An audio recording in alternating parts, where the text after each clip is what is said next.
Video like जरूर कर लीजिए और ऐसे वीडियो लगातार फ्री में पाने के लिए चैनल को तुरंत सब्सक्राइब कर लीजिए और बेल आइकन को जरूर टैप कर लीजिए ताकि आगे भी सारे वीडियो आपको मिलते रहे। यूट्यूब में फॉलो करते हैं तो प्लीज ये वाला फ्री टेलीग्राम चैनल जरूर ज्वाइन कर लीजिएगा। सारे नोटिफिकेशन सारे अपडेट यहीं पे आते हैं, ध्यान रखिए।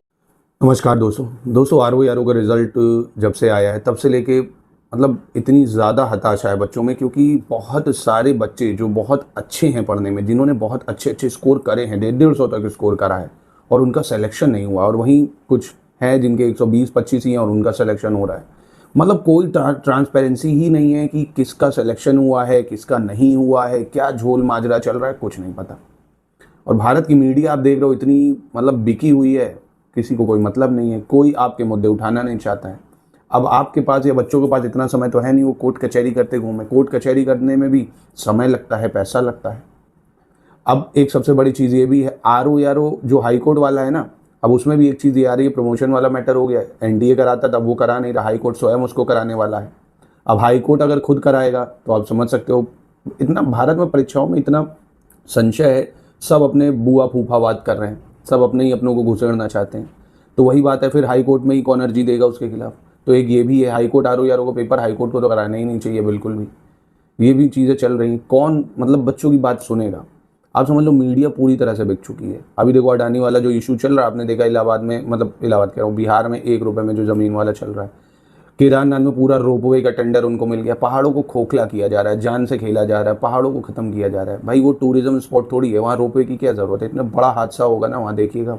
और परमिशन मिल गई है तो क्यों, पैसा क्योंकि सरकार को भी मिलता है उससे। पर आम जनता जो है वो पिस रही है, मर रही है।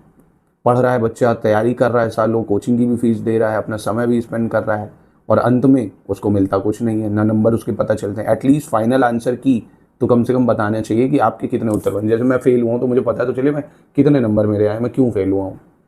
आयोग से एक ही डिमांड आप लोग करिए, जितना ज़्यादा हो सके। आप लोग पढ़े लिखे हैं, ट्विटर चलाते हैं, गवर्नमेंट की जितनी मतलब योगी जी के वीडियोज़ आते हैं, यहाँ पे जितना ज़्यादा हो सके आप कमेंट करिए, वीडियो को शेयर करिए कि ऑफिशियल जो आंसर की है, मॉडिफाइड आंसर की, उसको निकाला जाए, नंबर दिखाया जाए किसके कितने नंबर हैं। नहीं तो फिर ये परीक्षा कराने का कोई औचित्य नहीं है। डायरेक्ट फिर ये वैकेंसी ख़त्म करके जिसको भर्ती करना कर लो, नाम की वैकेंसी है फिर तो ये है ना। क्योंकि बहुत ज़्यादा संशय इसमें बन गया है, बहुत ज़्यादा बच्चा परेशान है, और इस परेशानी को लेके वो पढ़ भी नहीं पा रहा। यूपी पीसीएस का भी पेपर वो भी 12 अक्टूबर को लगा हुआ, यही हाल यूपी पीसीएस 2024 वाले में हुआ, ना मॉडिफाइड आंसर की मिली। तो यूपी पीएससी के जो कार्यशैली है उस पर एक बहुत बड़ा डेंट है, बहुत बड़ा प्रश्न चिन्ह है। उसको इन सब बातों पे जो है अपनी बातें रखनी चाहिए, बच्चों की जो ग्रीवेंसेस है सुलझाना चाहिए, क्योंकि उनका काम है पेपर कराना, है ना। और जो स्टूडेंट्स हैं उनकी जो मुद्दे हैं उनको एड्रेस करना, तो वो उनको करे, आयोग करे, चेयरमैन करे या उसके सचिव है जो करे। तो इसको बहुत ज़्यादा मतलब संशय से लेने वाला है, क्योंकि बच्चे विद्रोह करने के पूरे तैयारी में हो गए हैं। आज भी आप देखें न्यूज़पेपर में आया है काफ़ी।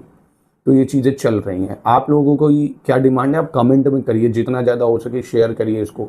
आयोग की प्रश्न चिन्ह मतलब आयोग से अपनी संवैधानिक तरीके से बात रखिए, क्योंकि वैलिड बातें हैं ये। तो आप कोर्ट भी जाएंगे तब भी यही रखेंगे, भैया हमने पेपर दिया, हमें हमारे नंबर बताए जाएंगे, हमारे नंबर कितने आए हैं। अब पूरा सिलेक्शन हो जाए, जो फ्रॉड लोग हैं वो घुस जाएं, तब हमें नंबर बताया जाएगा, तो फिर ये कोई औचित्य नहीं बनता इसका। अभी जब देखो जिसका क्लियर हुआ है उसके भी तो नंबर ही पता चले होंगे ना, कि इसके इतने नंबर है, इसके इतने नंबर है, इनका रोल नंबर यही है। तो ऐसे जो फेल हुए उनका भी है, एक लिस्ट उनकी भी जारी हो जाए, क्या समस्या है। और रिजल्ट भले 1 महीने और लेट है, 2 महीने और लेट है, देर से आ जाए, है ना। जल्दीबाजी करिए और फिर उसमें जिसका हुआ है जिसका नहीं हुआ है, तो एक बहुत बड़ा प्रश्न चिन्ह है ये। बच्चों को नींदें बच्चों की खराब हो गई हैं। तो इस चीज़ पर प्लीज़ आयोग को थोड़ा संज्ञान लेना चाहिए। आप लोग भी थोड़ा धैर्य रखें। अगर आपका पेपर 12 अक्टूबर वाला है तो आप थोड़ा उस पर भी फोकस करिए, नहीं तो आपका ये साल भी पूरा बर्बाद हो जाएगा। क्योंकि आप देखते हो ना, सरकारी स्कीमें देखी आपने, सरकारी स्कीमें गरीबों के लिए नहीं होती हैं। गरीब वाली जो स्कीमें आती हैं वो गरीबों को कभी नहीं मिलती हैं, परीक्षाओं में पूछी जाती हैं। तो यही चीज़ें हैं। ये सिस्टम जो है ना भारत का इतना ज़्यादा ख़राब हो चुका है, नेतागिरी, कोर्ट के सिस्टम मतलब लंबे लंबे खींचते हैं, किसी की कोई सुनवाई नहीं है कहीं भी। मैं बता तो रहा हूँ, अभी मेरा भाई है पत्रकार है, जैसे वो कुछ छापता है अच्छी चीज़, तो ऊपर से प्रेशर आ जाता है, नहीं ये नहीं छपेगा, पैसा चला जाता है। ये चीज़ें चल रही हैं, यही पूरी मीडिया को खरीद रखा है, पूरी मीडिया को खरीद लिया है, कोई आवाज़ उठाने वाला नहीं है। तो आवाज़ आप स्वयं उठा सकते हैं। आप लोग पढ़े लिखे हैं, ट्विटर है, फ़ोन है आपके माध्यम, सब लोग शॉर्ट्स बनाओ कि भैया मुझे आंसर की दो, ट्विटर पे करो, गवर्नमेंट को करो, जितना ज़्यादा हो सके अपनी बातों को उठाओ, हर जगह भर दो कमेंट्स को, समझ रहे हो, गवर्नमेंट के, मोदी जी के। तो कुछ तो संज्ञान जाएगा ही उनके कानों तक।